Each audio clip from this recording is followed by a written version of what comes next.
지금까지 지내온 것 전적으로 하나님의 은혜인 줄 믿습니다. 날마다 이 사실을 고백하고 찬양해도 참 우리의 가슴이 두근두근하고 참 고맙고 감사하고 그런 마음뿐입니다. 그 하나님의 은혜가 여러분 가정과 직장에 일평생 임하기를 간절히 축원합니다. 오늘은 어린이 주일인데요.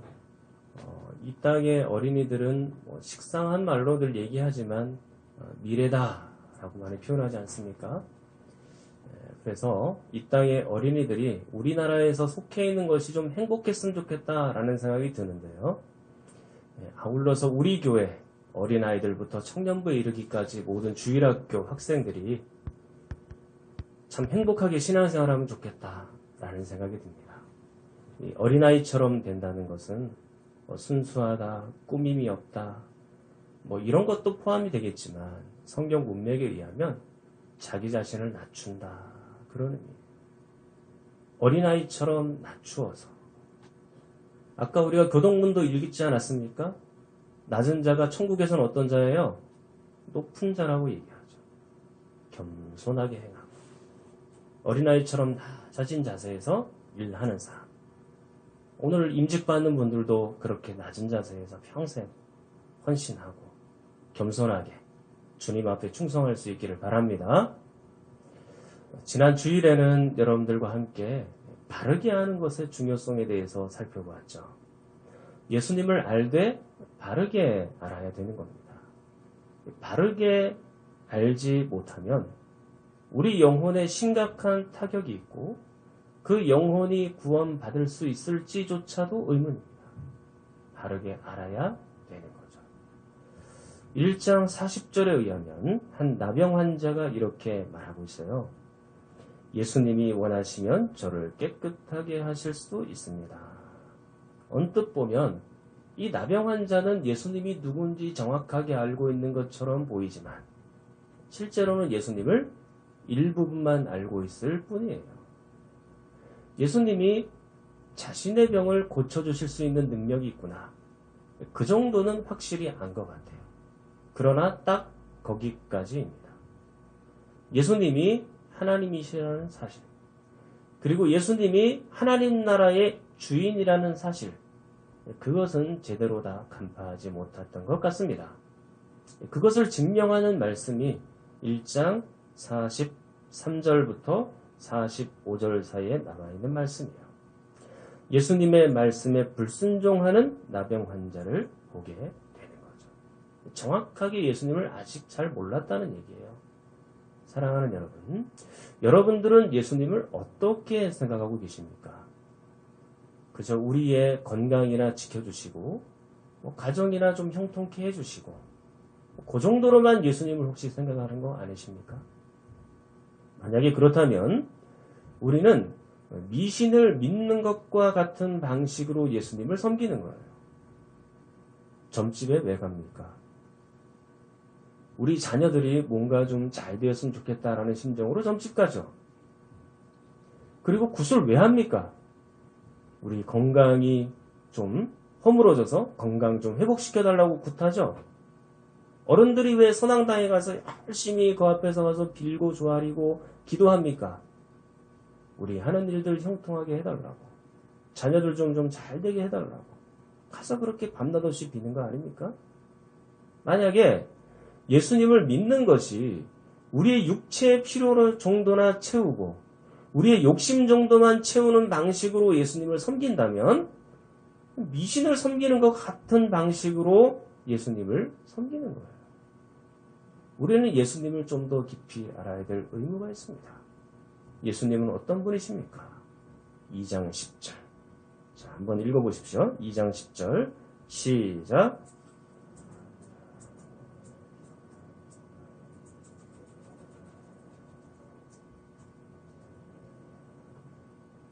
자, 예수님은 단순히 질병이나 고치고 사람들의 모든 가는 길들을 형통하게 안내하는 정도의 분이 아니고 어떤 분이라고 말씀하나요?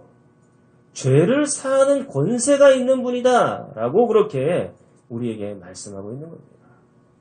우리의 내면을 치유하시는 분이세요. 우리의 영혼의 죄를 치유하시는 분이시다. 그렇게 말씀하고 있는 겁니다. 예수님은 영생을 주시고 하나님의 자녀로 우리를 입적시킬 수 있는 그런 능력의 예수님이신 것이죠. 그걸 알아야 되는 겁니다. 사랑하는 여러분, 여러분들은 예수님이 하나님이신 것을 믿습니까? 여러분들은 예수님이 죄를 사하시는 권세가 있는 분임을 믿습니까? 그걸 우리가 믿어야 되는 거예요. 그냥 단순히 우리가 경 나왔구나, 또 취직시켜 주셨구나, 대학 좋은 데 붙었구나, 이 정도만 생각하시면 안 된다. 그 얘기입니다. 오늘 읽으신 본문 2장 1절부터 12절은요. 예수님께서 중풍병자를 고치시는 장면이죠. 등장인물을 한번 볼까요? 1절에 보니까 누가 등장합니까? 예수님이 등장하죠. 2절은 누가 등장하죠? 많은 사람들이 있습니다. 3절은요. 중풍병자와 4명의 친구들이 있죠. 그리고 6절은요. 어떤 서기관들이 등장합니다. 지난 주일에는 예수님에 대해서 살펴보았으니까 오늘 이 나머지 세 부류의 사람들을 한번 살펴보도록 하겠습니다. 먼저 6절에 나타나 있는 서기관들을 생각해 보도록 하겠습니다. 이 서기관들이 누구냐라면 이 서기관들은 율법, 그러니까 성경을 필사하는 사람들이에요. 지금 여러분들이 성경을 한 명에 하나씩 다 갖고 있지 않습니까? 이게 인쇄술이 발달이 돼가지고 금방 복사해서 쫙 여러분들에게 나누어져 있죠. 그러나 옛날에는 복사기도 없고 성경을 어떻게 보존하고 사람들에게 어떻게 읽힙니까? 이거 성경을 일일이 다 손으로 필사하고 쓴 거예요. 그 쓰는 사람들이 누구냐면 서기관들입니다. 그리고 후대에 이 서기관들은 이 성경, 율법을 필사할 뿐만 아니라 해석하고 사람들에게 이 성경 말씀을 가르치는 일까지도 했죠. 그러니까 이 서기관들은 한마디로 표현하면 율법학자라고 말할 수 있습니다. 율법의 전문가들이에요. 그런데 오늘 이 5절 말씀 예수님께서 이 중풍병자를 고치시면서 내 죄의 사함을 받았느니라 말씀하니까 율법 전문가 서기관들은 깜짝 놀란 거예요. 그러면서 6절, 7절 이렇게 생각을 합니다. 어떤 서기관들이 거기 앉아서 마음에 생각하기를 이 사람이 어찌 이렇게 말하는가? 신성모독이로다. 오직 하나님 한 분 외에는 누가 능히 죄를 사하겠느냐? 이 생각 속에서 서기관들이 예수님을 얼마나 싫어하는지를 마음에 발견할 수 있죠. 이 서기관들 입장에서는 죄를 사하는 분은 하나님 한 분밖에 없는데 어떤 젊은 분이 딱 나타나가지고 내가 너의 죄를 사한다. 이런 방식으로 얘기하니까 이거는 신성모독이다. 하나님을 모독한 것이다. 그렇게 마음속에 판단하고 있는 거예요. 만약에 신성모독이 진짜로 일어났다고 하면 어떤 처벌이 있는 줄 아십니까? 레위기 24장 16절 보시면 이렇게 되어 있습니다. 자, 제가 한번 읽어드리겠습니다. 여호와의 이름을 모독하면 그를 반드시 죽일지니 온 회중이 돌로 그를 칠 것이니라. 거류민이든지 본토인이든지 여호와의 이름을 모독하면 그를 죽일지니라. 그랬습니다. 신성모독, 하나님을 모독하면 그 처벌이 뭐예요? 사형입니다. 죽이라고 그렇게 말하고 있는 것이죠. 예수님께서 나중에 십자가에서 죽음을 당하실 때 그때의 죄목이 무엇입니까? 신성모독죄로 돌아가신 거예요. 자, 성경을 한번 볼게요. 마태복음 26장. 마가복음 바로 전에 있으니까요. 찾기가 쉽습니다. 마태복음 26장 64절. 마태복음 26장 64절.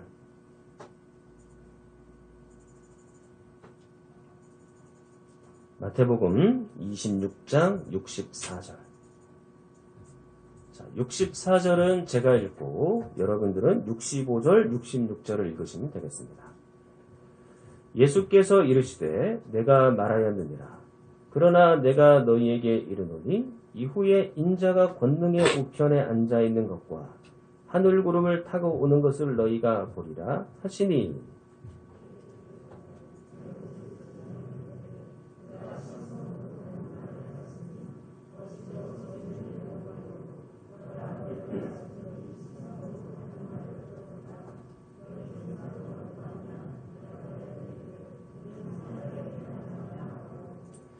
자, 예수님께서 지금 26장은요, 십자가에 돌아가시기 전에 재판받고 있는 과정이에요.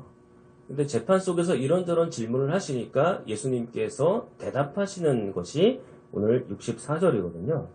그런데 그 대답을 듣고 나서 대제사장이 뭐라고 반응합니까? 이건 신성모독이다. 2번이나 강조하죠. 신성모독이다. 그러면 신성모독에게 해당되는 그 처벌은 뭐라 그랬습니까? 사형이죠. 66절에도 사형에 해당된다. 그렇게 되어 있지 않습니까?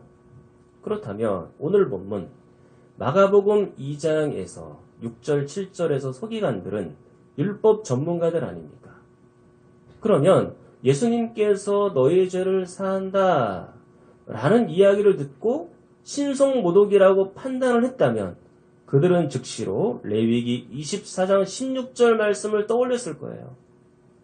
아, 신성모독은 곧 사형이고 죽음이다. 그렇다면 이 서기관들은 이미 2장에서부터 마음속에 예수님을 죽일 만한 그런 생각을 가지고 있었다라고 볼 수가 있는 것이죠.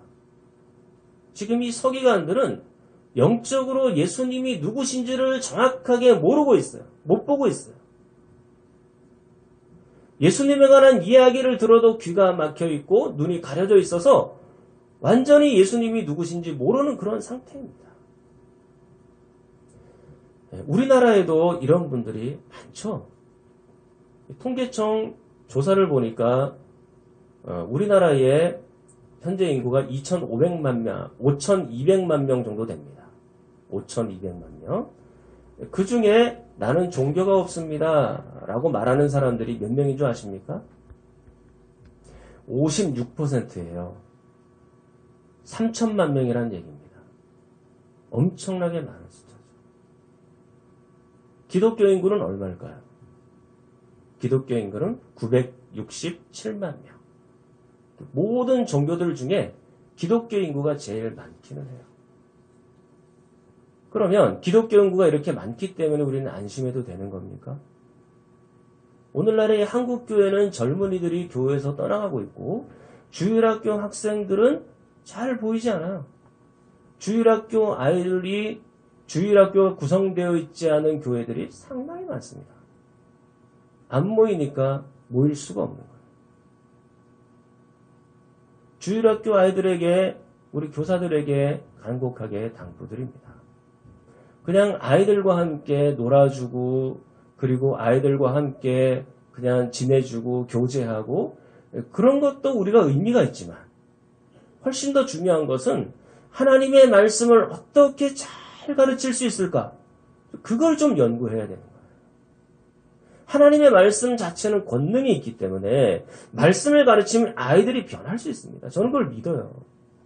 말씀이면 충분해요. 여러분들이 교제하지 않고 여러분들이 간증하지 않고 여러분들이 여러분의 상황을 들려주지 않고 일주일 동안 와가지고 넌 어떻게 지냈니? 그런 얘기를 안 하더라도 하나님의 말씀으로 그 아이들을 변화시킬 수 있다. 그 얘기입니다. 교제하는 것은 말씀 시간 이후에 하면 돼요. 얼마든지 시간을 내어서 아이들에게 전화하고 따로 만나고 이야기하고 그렇게 해야죠.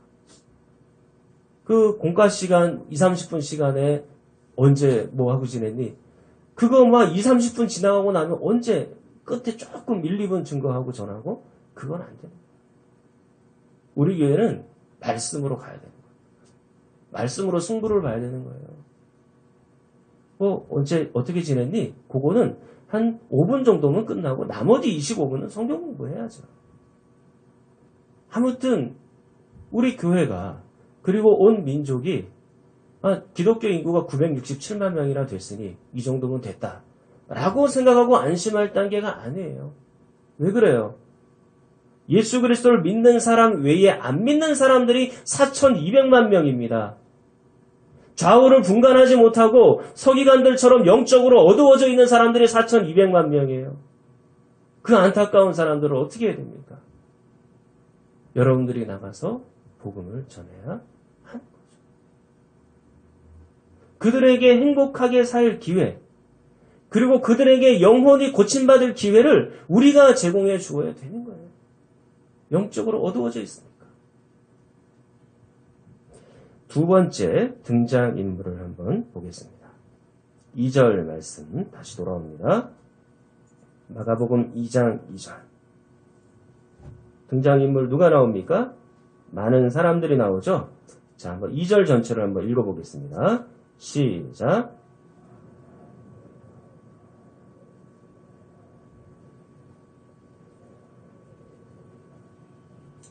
자, 많은 사람들이 예수님 주위에 꽉 몰려드는 이유가 뭘까요? 그것은 분명히 1장에서 예수님께서 사람들에게 기적을 행하시고 병을 고쳐주시고 귀신을 쫓아내고 하니까 그 기적을 보기 위하여 사람들이 꽉 모여 있었던 것이죠. 근데 예수님이 지금 뭘 하고 계십니까? 2절에 보니까 도를 말씀하고 계시죠. 여기서 이 도는 로고스예요. 로고스. 하나님의 말씀. 하나님의 말씀을 가르치고 있는 거예요. 선포하고 있는 거예요. 분명히 예수님은 그냥 사람들이 생각할 때 기적이나 베풀고 그리고 또 사람들의 병이나 고쳐주고 그 정도로 인식되기를 바라지 않으셨고 그렇기 때문에 예수님은 당신 자신을 정확하게 하나님의 아들로 그리고 하나님 나라의 주인으로 선포하고 가르치셨을 것입니다. 그런 와중에 중풍병자가 온 거예요. 그래서 그 중풍병자를 고쳐주고 계시죠.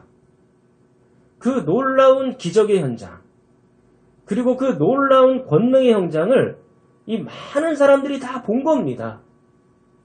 그리고 그 기적의 현장 속에서도 또 예수님은 가르침을 시도하고 계십니다.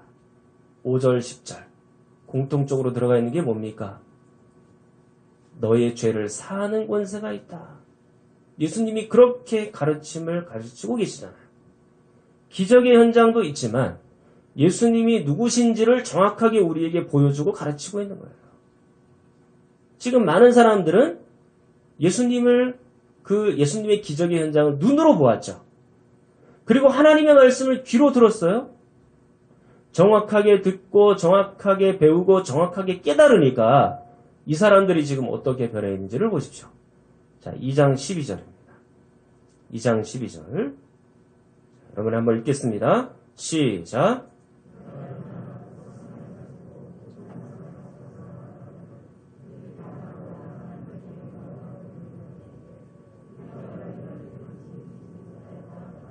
아멘. 예수님의 바른 가르침과 권능을 통하여 이 예수님이 어떤 분인지를 알고 하나님께 영광을 돌리고 있는 것입니다.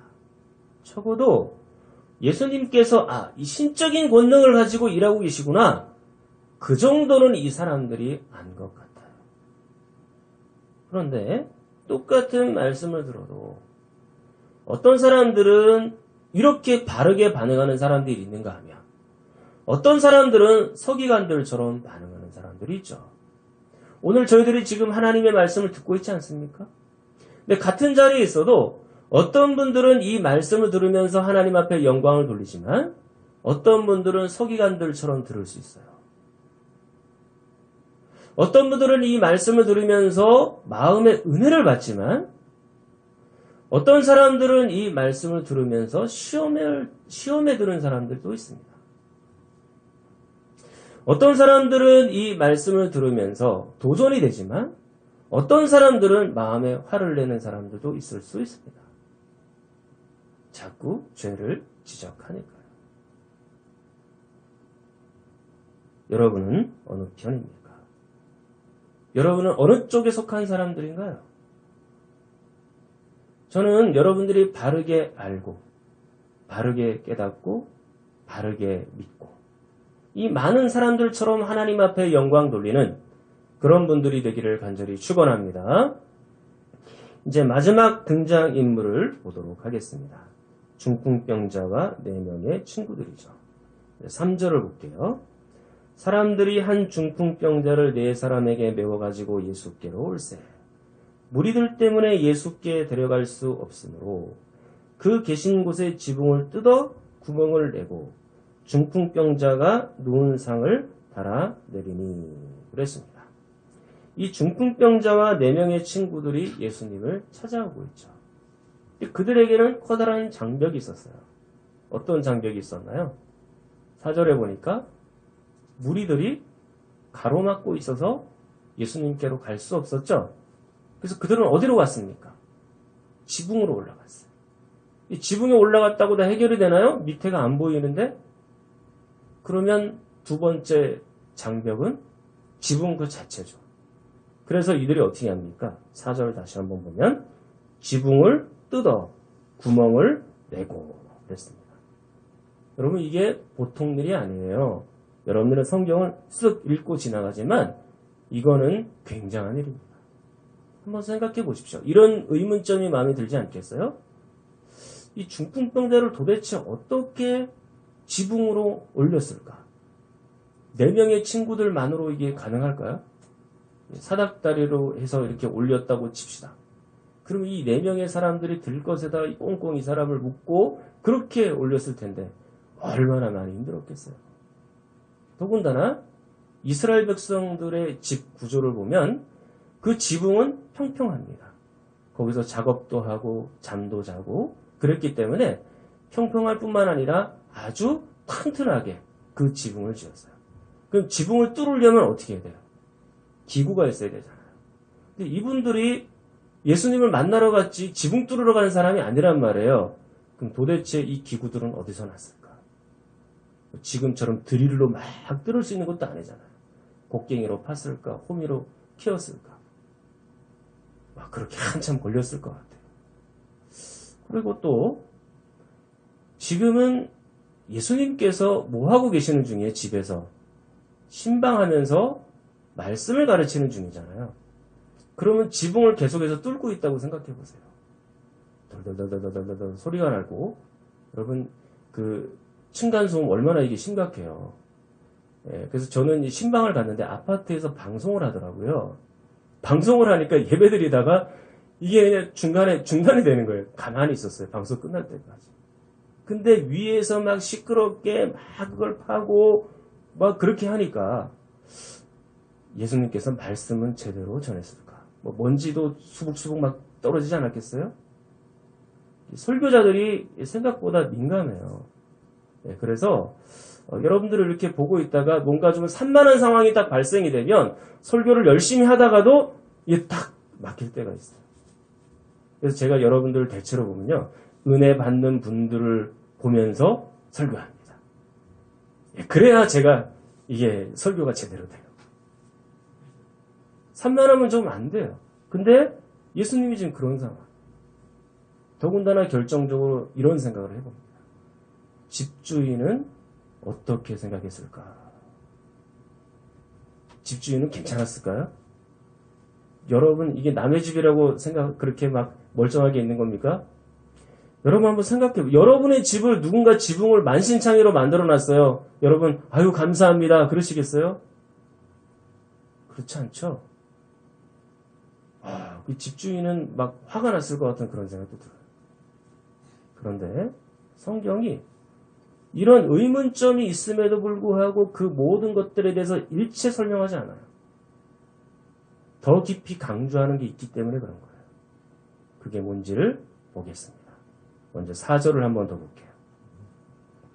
무리들 때문에 예수께 데려갈 수 없으므로 그 계신 곳에 지붕을 뜯어 구멍을 내고 중풍병자가 누운 상을 달아내리니. 자, 그리고 나서 우리의 궁금증에 대한 설명이 전혀 없이 바로 5절로 갑니다. 5절 말씀. 자, 한번 여러분 읽습니다. 시작. 거기까지요.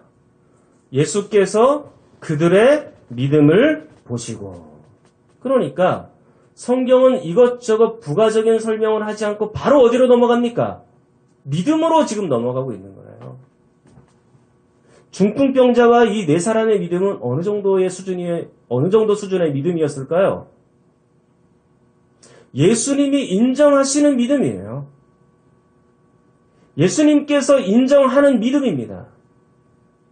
그리고 이 5절 전체의 말씀을 읽어보면 이 사람들의 믿음이 어느 정도인지 암시적으로 그 수준이 드러납니다. 자, 5절 말씀 전체를 한번 읽어보겠습니다. 시작.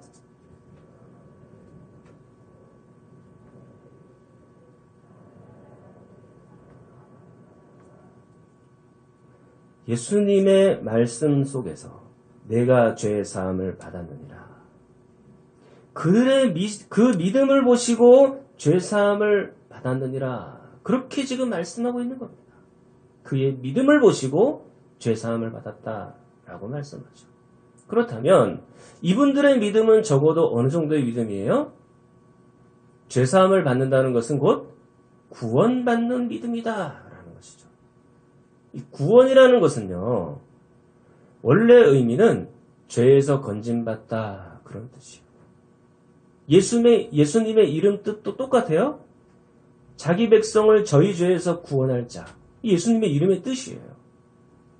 그렇다면 죄에서 건진받는다는 얘기는 곧 구원받는다는 얘기입니다.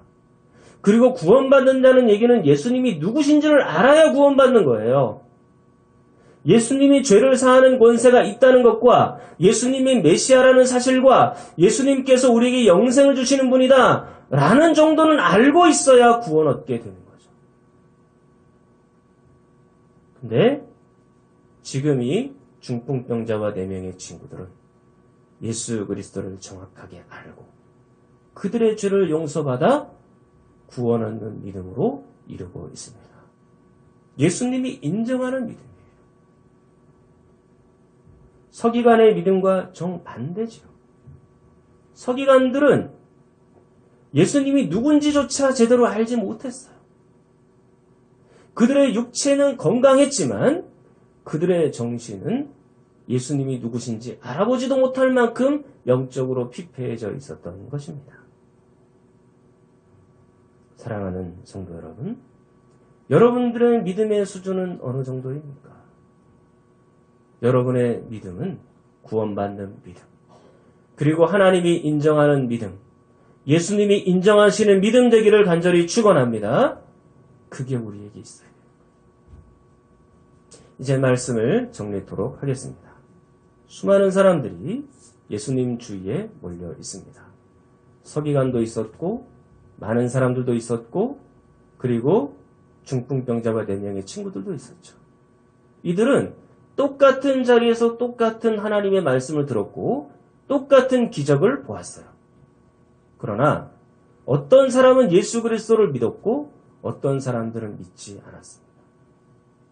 예수님을 정확하게 모르는 사람, 그리고 예수님을 정확하게 믿지 않는 사람들은 오직 서기관들 뿐이었어요. 나머지 사람들은 예수님에 대하여 들었고 예수님을 보았고 예수님을 만났고 예수님을 체험했습니다. 그리고 그들의 믿음을 보시고 그들의 인생을 예수님이 완전히 다 바꾸어 주신 것이죠.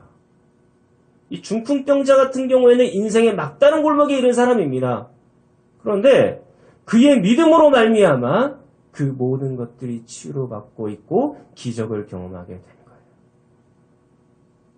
믿음의 현장 속에서 기적이 나타난 겁니다. 사랑하는 여러분, 저는 여러분들에게도 이런 기적이 있기를 축원합니다. 여러분들이 계속해서 하나님께 대한 믿음, 예수 그리스도에 대한 믿음을 우리가 소유하고 있다면 이런 기적의 능력을 우리도 받아 누릴 날들이 옵니다. 중풍병자의 영혼과 육체를 고치신 예수님이 여러분들과 함께 하시기를 간절히 축원합니다. 통성으로 기도하겠습니다. 하나님 아버지, 우리에게 눈과 귀를 열어 주시옵소서. 서기관들처럼 꽉 막히지 않게 하여 주시고 하나님 영광을 보는 믿음이 있게 하시고 우리 육체와 영혼이 동시에 구원을 받는 믿음을 허락하여 주시옵소서. 우리 성경자노님과 몸이 아픈 분들 기적을 허락하여 주옵소서. 또 오늘 밤에 있을 임직식을 위하여 하나님 말씀에 충성스럽고 겸손한 종들이 되게 하여 주옵소서. 함께